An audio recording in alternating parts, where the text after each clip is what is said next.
Hello, my name's Blonsky. I live in Pascoag. I thank you for being here and everybody with your really great comments and facts. Seems ludicrous that we're still doing this. I don't know how we can mitigate all the wrongs in this project. But one thing I just wanted to mention was to address the fact that in Venergy's health risk protocol, they said there were no farms in the area. I just top of my head, this list is 20 farms that I can think of that I'm aware of in a 5-mile radius of the proposed plan.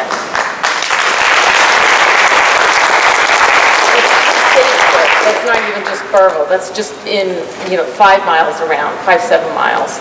I'm less than 2.5 miles away. I have a registered farm. I have license through the Rhode Island Health Department. I follow their guidelines in producing the best quality food, which we do sell throughout Rhode Island, Connecticut, Massachusetts. I have 25 acres of pasture. I really depend on good soil, good water. I've worked for 25 plus years on improving that. Making it better than it was when I found it.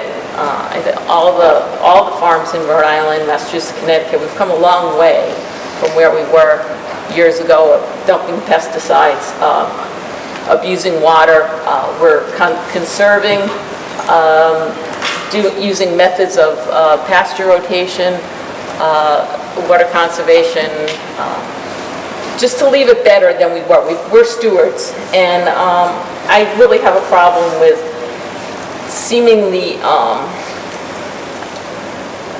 just totally ignoring the fact that we're producing food here. I'm on a family basis, on a farm basis. I also manage the farmers market. We really try and make sure that what we're producing and selling in the community and to restaurants, whatever, is of the best quality it could be. And this plant, I think, will adversely affect that. I don't know if anybody's aware, and it's a fact that I really have a hard time believing too, but Rhode Island has over 2,000 registered farms. Rhode Island. That's amazing. We have the most farms in the nation for a population. Oh. Yeah, a small state has the most registered farms. So it's important. I just jotted down with a pen that skips a few things.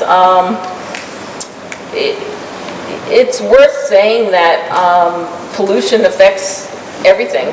The crops we grow, the fiber, meat, poultry, everything.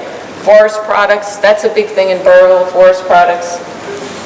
Pollution will damage that, air pollution. It's an economic loss for all of the products here. It interferes with enzyme systems in animals, plants, as well as humans. Changes the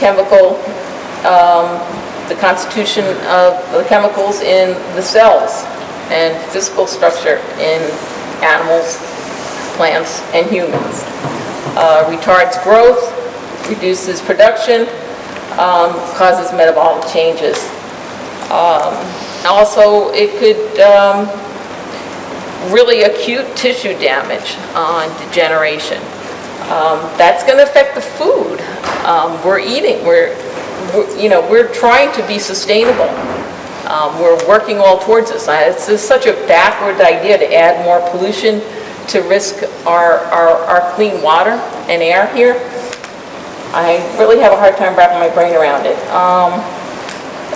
The health and well-being of this area and this small state in the tri-state area should be of utmost importance. Just because we don't have farms with a water view of the ocean, I mean, we're no less important. We produce all the products up here that they produce in the beautiful southern part of the state, but we don't get quite the attention. But we adhere to the same rules, and we are dependent on the same clean air and clean water. And we could be, agribusiness up here, we could be just as important if we weren't busy fighting these kind of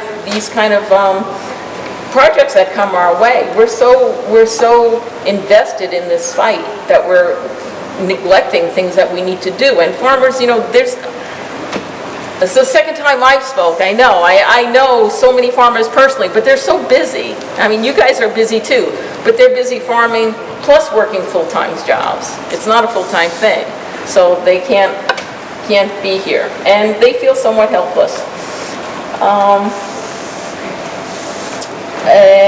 You know, electromagnetic fields, everybody knows about that. The sound vibrations, it's documented how it interferes with animals' their cellular structure, reproduction. So I'm very concerned about that. I hope you are too. I haven't heard anybody talk about not really a whole lot about the animals.